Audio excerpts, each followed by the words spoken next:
How to save pictures from Gmail to computer. Hello everybody, welcome back to the channel. Today I'll guide you on how you can save pictures from Gmail to computer.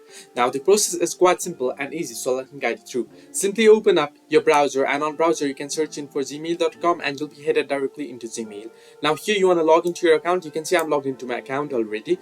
Now once you're logged into your account, you'll get an interface like this. Now head into the chat or head into the mail where you have received the pictures. Now here you can see 8 items here. I sent it, but the process is quite similar to the mail that you have sent or received. So here you can see the mail here, and you can see a couple of screenshots here, pictures here.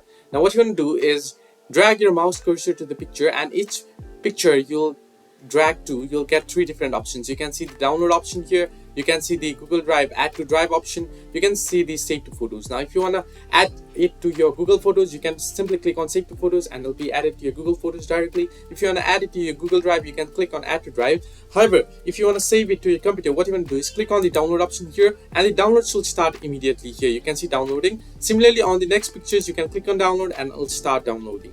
So this way you can save pictures from Gmail to computer. Hope this helped you. Do like and subscribe, and do not forget to leave a comment down below if you have any further issues.